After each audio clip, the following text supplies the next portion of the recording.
Welcome back. Hey, I interrupted my guy. He was dropping nuggets, dropping jewels. That food scientist, we talking about industry. We're going to hop right back into it. Yeah, man. Let's get to it. Glad y'all sat back down. Glad y'all put them to-go plates down. Hadn't made them yet. Let's hop back into it, man. So you was talking about scope creep. Yeah, so when we were ending the last episode, man, I was just talking about scope creep and things changing. And it's going to happen, right? It does happen. I don't think you can ever, because sometimes new information comes in. Yeah. So, and there's a point where a lot of information is coming in, and you're having to make decisions with that new information. Yeah. So, you may come in and say like, hey, we want to go and focus on, this part of the product, or, hey, this, maybe it's not a chicken sandwich anymore. Maybe we want to do sandwiches, but maybe it's fish now instead. Okay. Then you flip that way. So you just work with that information. But what typically comes to us is some type of idea, depending on what stage it comes in. And sometimes it's fully fleshed out, and it's like, okay, let me go start putting some things together around it. Or it's not that much. So you have that piece, and then a lot of someone that enjoys food, getting to go out there and really experience it. So work and eat. So he probably went to the right industry. I tell y'all what, we used to work together, man. The first trip we went on. Oh man. You know what I'm saying? Like, I saw my boy had just ate, and then we went to another spot, and I was like, "You ordering something? You getting something?" Hey, I was trying to avoid him too, man. And I'm like, bro, where you putting this? So he went in the right. He went down the lane he's supposed to go down. Hey, man, testing food, stuff like that. It's crazy. It reminds me of a story growing up, man. Like, I was just always been a smaller guy, and when I would go hang out with my friends, my parents would be like, "Hey, be careful with him. Like, he can put away some food." Yeah. And they just look at me and be like, "Oh, not him." Yeah. And then, like, I remember one time I went with my friend. He was like, just think about this. People who know sports, like, he was a lineman. Okay. I'm a skill player, right? And his parents brought me back home, and they looked at my parents. They were like, "You weren't lying about this one, man." And I would always try, like, I wasn't self-conscious, but I had manners. So when I would go over, like, I won't really go hard. Like, I eat my food and be done. And they'd be like, "Hey, you want some more?" And my eyes light up. I'd be like, hey, once you ask, it's fair game now. Once you ask me if I want some more, it's fair game. So, man, it's something I've always heard, always kind of, got me chuckling, man. But, like, really to be able to, there was a project I was working on where we were trying to create a high-end, think like New York style deli meat. So think like pastrami, corned beef, all that stuff. We were trying to create that in like a commercialized, I wouldn't call it lunch meat, but we were trying to create like a high-end lunch meat that was quick serve, like quick, easy to go. You can pick it up in the tubs like you do now. So part of our research was we went to delis. Like, we took a trip down to Chicago, to New York, and we went to actual delis to see, like, how they do it. And, we ate while we were there. We had stuff that we shipped back to the office to kind of go back and look at. We kind of call it reverse engineering. Okay. So some of it is just like, I get that sent back. I'm like, hey, what are the sizes of the peppercorns that they're using on their corned beef? Like, what cut is it that we think? We're all talking to each other, trying to, break down that so that we can build it back up in our own way. Yeah. So we're having those conversations like, man, what do you think that, and we would ask them questions while we were there. Like, hey, are you using a dry brine? Are you using a wet brine? Yeah. This is all of our research so that when we go back, we can start to put that stuff that we have from paper onto our actual, we call it a recipe in the industry, we call it a formulation, our formula. Yeah. So I'm taking all of those notes to kind of go back and input it into what it is that we're going to go in and create. Yeah. And then there's sometimes at the early stages where we create kind of a prototype of what it is that we want to go and do. Okay. Now, in that specific project, we didn't get that far. That was one that ended up dying. Okay. Matter of fact, it ended up dying just because we didn't think we would be able to get to the quality. Because again, if I use that P.F. Chang's analogy, it's like, if you're coming up with something high end, and people can get that in delis, you want it to be reminiscent of what it is that they have, right? Yeah. You don't want people to be like, man, this is a poor excuse for corned beef. Yeah. And again, you have these parameters. Yeah. So if someone's saying, hey, this is the price and we need this quality, and it's like, well, what you want to get, we can't get there. So those are some of the conversations that happen behind the door, and some reasons besides it just being a bad idea. Sometimes you just can't make all of those levers that I think about work, because what happens is, if I was to flip to something that I have done, if I go back to that chicken sandwich thing, is they come up with these focus groups. Mm-hmm. So there are agencies that basically contact people, and they have these things going on to try new products all the time. Some of it could be more consumables based. So it could be, hey, come try this new lotion and tell us what you think about it. So they have people come. Again, when you're thinking about science, the more data, the better. The more data points you have, the better and more informed your decision is going to be. So they may come and say, hey, we need 200 people to come and try a new product. Yeah. Typically, they may tell you like, hey, it's a chicken-based product. They won't tell you for who, though. Yeah. The reason why they won't do that, because there is brand bias. Yeah, for sure. So if someone were to say, hey, Don, we want you to go and try, this new drink out. If it says Sprite on it, there is research that shows if you really like, your brain may rank it higher versus if it says something else on it, or if it didn't say anything at all. Sure. So we kind of call that blind. Sometimes there are branded tests. Yeah. There are a place and time for a branded Coke or Pepsi. Yeah. Right? Sure. We want to know the brand strength. And then there are times when it's just like, hey, we don't want that. We want a true indicator of if people really like this product and if they will buy it, and if they know the brand. It's sometimes it could be like a false positive. Okay. Like they may only be saying, hey, it's good, or I'm going to buy it because it's Jordan, or it's Coke, or it's Popeyes. Question. We're talking about the chicken sandwich. Mm-hmm. You talked about, hey, we might have been making a plain old chicken sandwich, but then they come back and say, we want to throw a pickle on that. Yeah. Now, does throwing that pickle change that flavor of the chicken sandwich? And like, you know what I mean? And so like... Mm-hmm. The conversation, like, what type of pickle are we putting on there as well?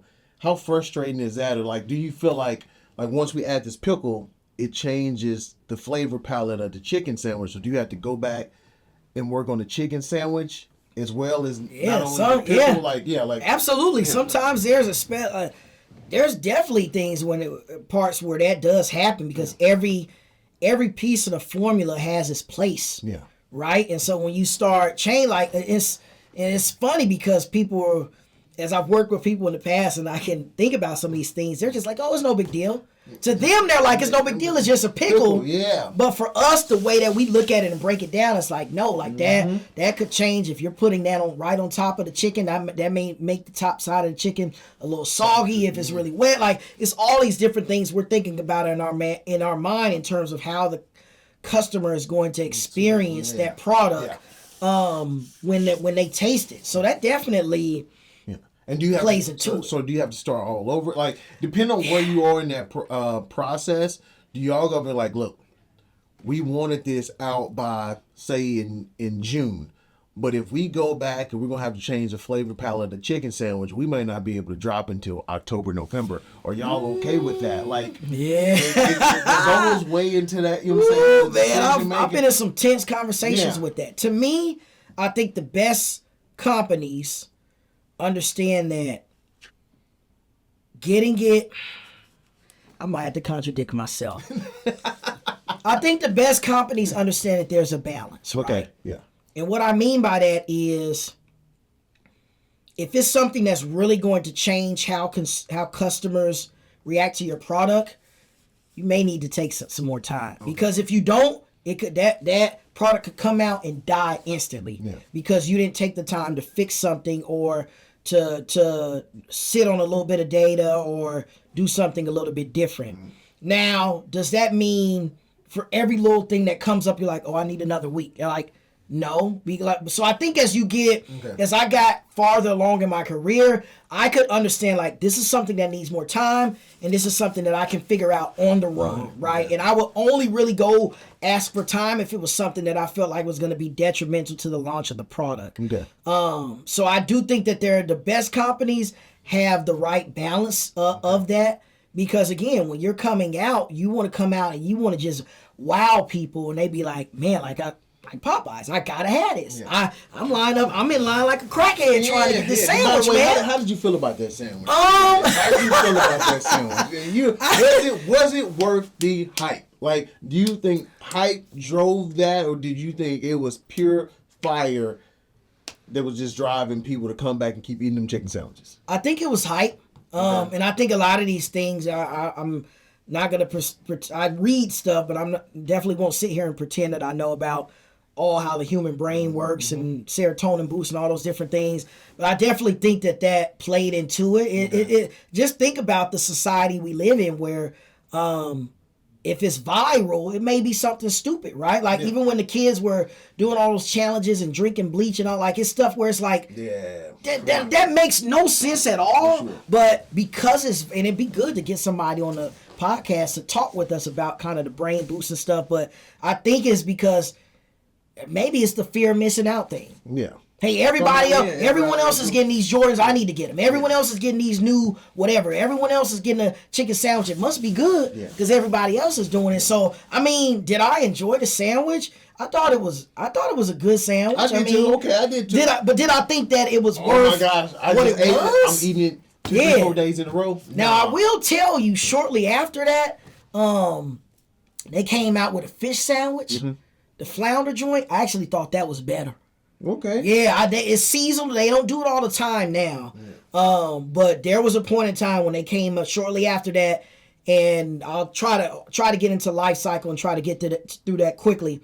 But they did a fish sandwich, and I enjoyed that better. Okay. Yeah, I liked it better. I told you, I'm over here taking notes. Got questions. Absolutely. As you talk. You said sometimes like we just got to get it out there. Mm-hmm. It's not going, but.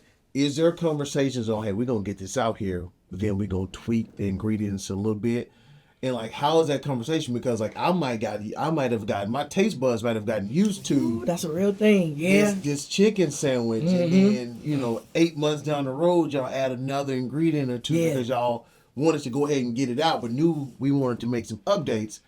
And now I'm loyal to this, and I taste this one, and it's like, bro, this ain't the same. Mm-hmm. And now... you lose the customers. Like, how do we battle? You know what I'm saying? I think with food, you have to, with technology, that's it's known that they do that, right? Yeah. They come out with bugs and glitches, and they fix it on. Like we've come to be accustomed to that. I think with food, like you don't, especially too if it's something new that they haven't been really introduced to, mm-hmm.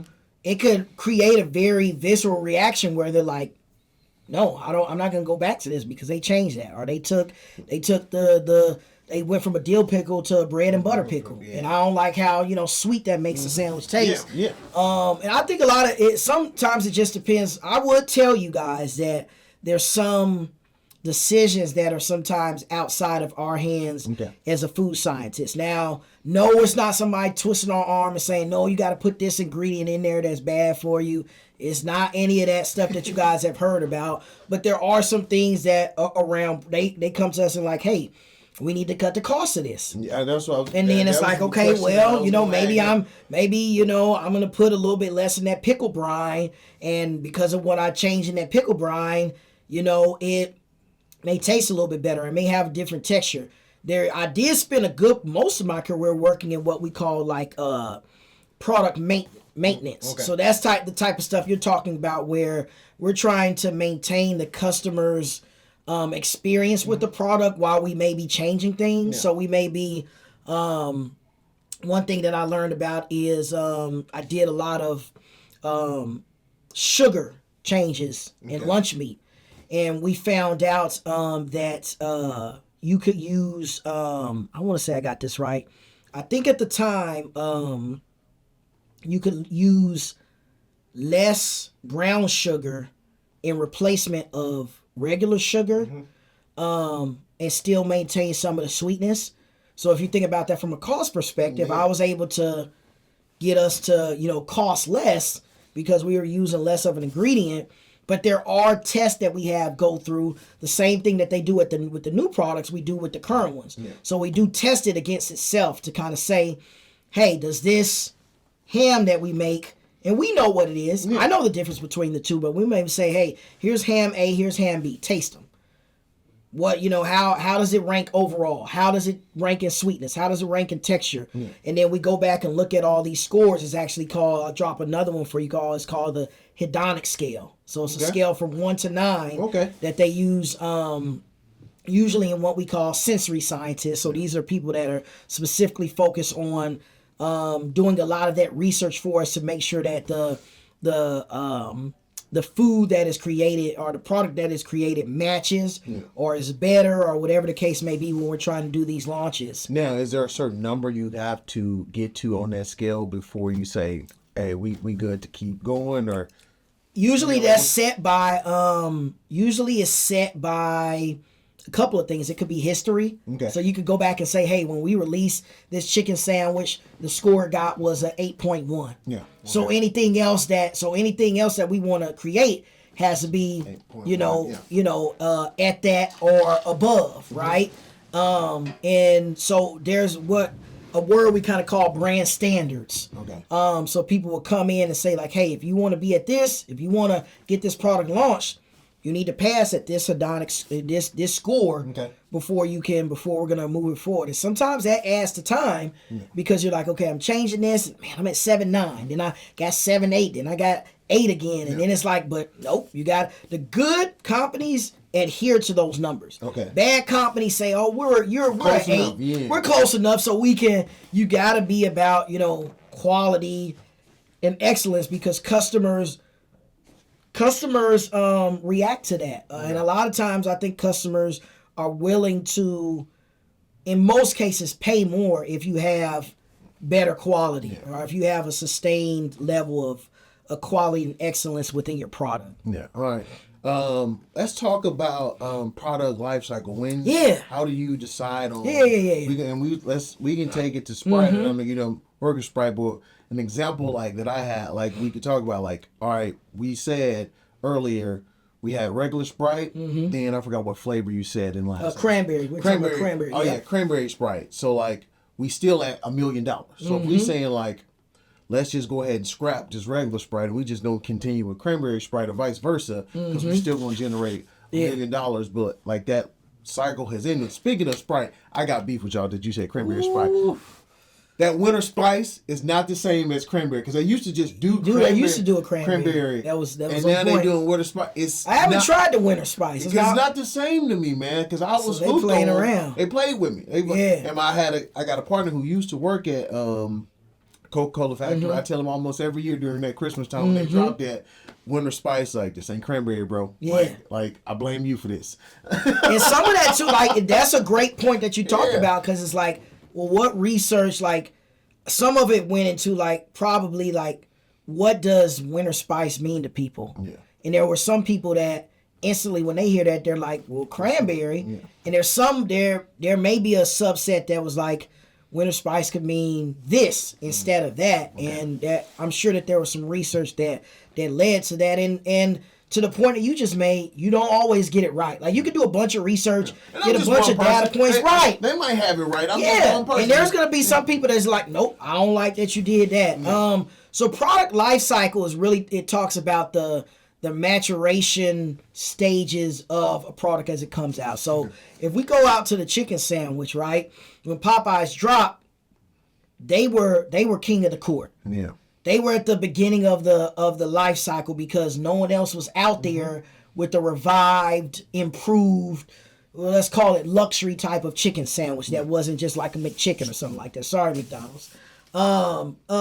So they are at the beginning. Yeah. So at that point in time, like, there is it's the beginning stages, right? And then there is another stage that's called the adaptation stage. Okay. So if you remember, everybody else start coming out. Everyone starts saying, well, here's our chicken sandwich. Because they're seeing them that money. What you see now in restaurants now, I mean, fast food, like Taco Bell making chicken nuggets now.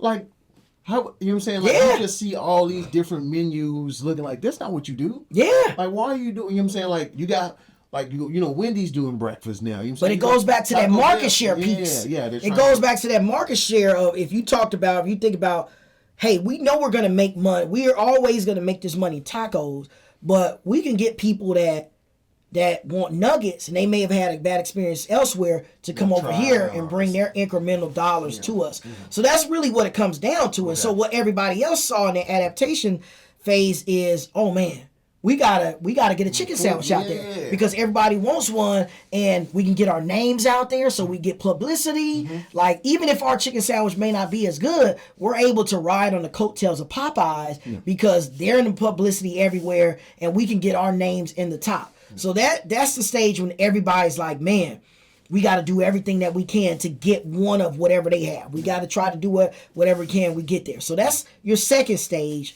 Your third stage of that life cycle is when it really kind of peaks. Okay. So customers get tired of it.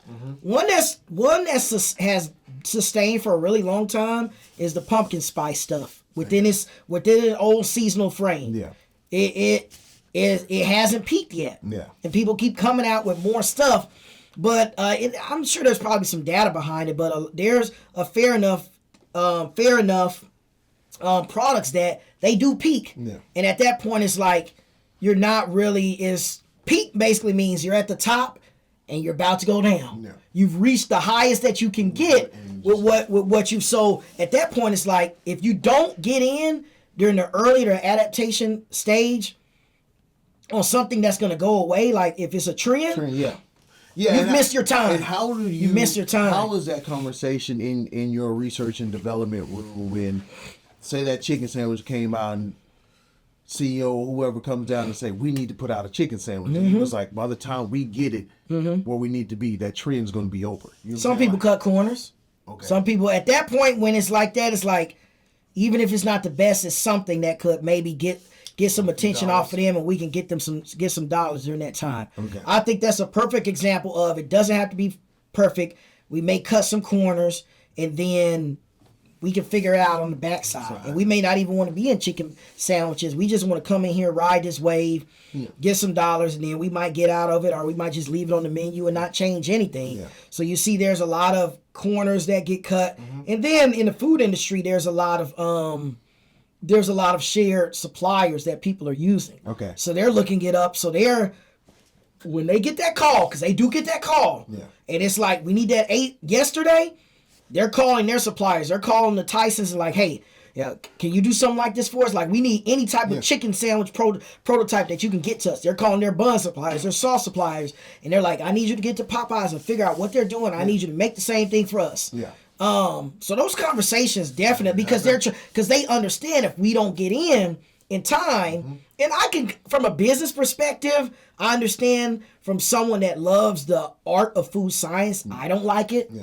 Because I don't like rushing. I don't want to make anything that's subpar. So there's been times I've had to get out of my own way and my own ego and be like, well, this is what they want, so I'm just going to throw something together. Yeah. But from the way that I like to do it, I don't like that. Yeah. I don't like it. It's a balance, man. Just me being in merchandising for many years is because I know now, say that sandwich was popping from April to August and then it died. You know what I'm saying? But it generated millions of dollars in that time frame. Yeah. And I know next April to August it's not going to be popping like that. But I have to comp those sales. You know, like when they come in and you already say, hey, we know this is just going to live this period of time. Can you guys get on the forefront of creating something new that's the next chicken sandwich? Does that happen? It definitely does. It does happen, for sure. Especially when they learn these things. They're like, okay, they got us on this one. They got us on the chin with the chicken sandwich. Yeah. Now we need to be the next person that does the next thing that leads the industry that everybody gets behind, right? We need to be the next one that, and those different things, you know, they're always popping up, you know, whether it's like, hey, we need to be the, like I'm seeing a lot of people doing like these elevated Lunchables, right? And it's like, okay, we need to be that. And then what typically happens, one person comes out and then it just becomes a copycat thing. Yeah. Like there isn't a lot of, because of the way that these companies work, there isn't a lot of true valuable innovation like that. It's like you see somebody get out there that has something great and then you try to copy it and make your own version of it and make the money that you can off of it. And then honestly, after you get to the peak, it's not that you can't come out anymore, but it's just like, it becomes an oversaturation. Yeah. Because everyone is like, when it's just Popeyes, it's like, man, I know I'm going to get it. Then, they come out and then it's like, okay, it's 10 chicken sandwiches. It's like, man, I don't even really know who to choose anymore. And there isn't, really a clear, winner in that space at that time. So once you get to that peak and you're trying to copycat, it's just a race. Who can get there second, third, fourth, try to recoup some money, and then, hey, if it lives for a little while, cool. If it doesn't, we get it off and we go to the next thing. So another question I have is like I said, in planning and creating budgets and having sales goals and profit goals, stuff like that. From a food scientist aspect, is there certain goals that you guys have to hit? Like, hey, we told you to go make this, and this chicken sandwich needs to generate X amount of dollars for us. For us, our goals have always been a little bit difficult because it's like we can create the product. Ours are usually time based, less around sales. If it sells well, is it good? Maybe it's not there because there's so many factors that go. How is it marketed? Right. How was it shipped? What stores, clubs, whatever it went into? When did it drop? All of that. Did the stores even put it out? Absolutely. Man, and I've seen the retail side. There's been some man. If I wish there were some gems I could show y'all the stuff that's not there anymore. That was flat out good. Having worked in private brands, and it just like, dang, we taking that away, and it was not the fault of the developer. It was all those things that you talked about.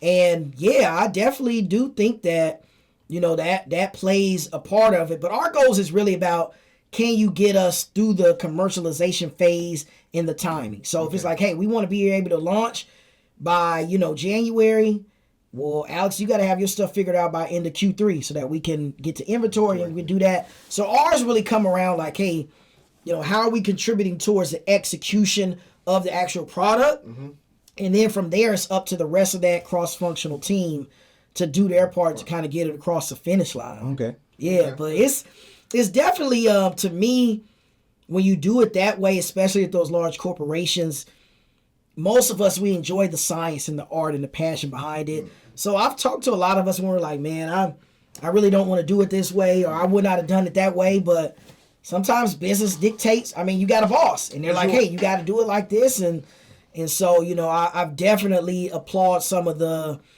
smaller, diverse, medium-sized companies that can kind of do it their way without somebody and do it the way that they feel like is right. And I feel like as people are starting to get more exposure to food products, whether it's through, smaller mom and pops, whether it's farmers markets, whether it's through like Amazon and you can buy directly through these people, there's a lot of talent out there. There's a lot of people that's creating some stuff that these big companies, because what you're seeing is these big companies, they, like I said, they don't innovate. They go and buy. They go and say, we don't got time to go and do that. That was so good, we gonna go and buy you, and then now you're gonna become part of us. That's a lot of what they do. Bro. Learned a lot. Dropped like I said, dropped a lot of jewels, man. Absolutely. Look, y'all been here long enough, man. What we want to put on this to go plate, man? This one might be overflowing, man. I think on this to go plate, man, just understand that it's a lot of work and intention that goes into what you guys see in the restaurants, in the stores. There's a lot of thought that goes into that. It's not just, some of these things may seem random, but there's big teams that put a lot of, work, a lot of sleepless nights, a lot of, I ain't gonna say blood, sweat, and tears, but they just put a lot into it to get these things that they feel like are going to be great for you all. And sometimes you get it right. Sometimes we don't get it right, man. But it's a great process. And, think about that when you're going buying things. I've had a lot of people say like, man, I would not even thought like how this food gets here on the shelf. There's so many steps that go into getting you guys what you need and feeding, the world. For me, like you said, man, it's a lot. You dropped a lot on us. You know what I'm saying? A lot on us. So I'm gonna take it back to life. You know what I'm saying? I'm gonna go ahead and go with the whole perspective of progress over perfect. You know what I mean? Like sometimes, hey, we just gotta start. You know what I mean? Like you hear a lot of times, what's today? Wednesday? Yeah. Today is Wednesday. You hear people like, man, I really want to start going to the gym. I'll wait till Monday. You know what I'm saying? No, start now. They might not come. Monday might not come. And who's to say when Monday, by the time Monday rolls around, life hasn't thrown you other things. You want to wait again. Then you want to wait again. So I say, man, just start. All right, and then figure it out as you go. You know what I'm saying? Like progress. That's what I want you to take on to go play for this new year. Hey, progress in your life over perfection for 2025. Also, what I want y'all to take away, hit that button. You already know. Like, share, subscribe. Hey, send it to one person, at least one. All right, just send it Tell a friend to tell a friend, man. Tell a friend to tell a friend for us, man. Go ahead and hit them with it, my boy. Remember at the cookout, we putting more on your food, more on your plate than just food. We out.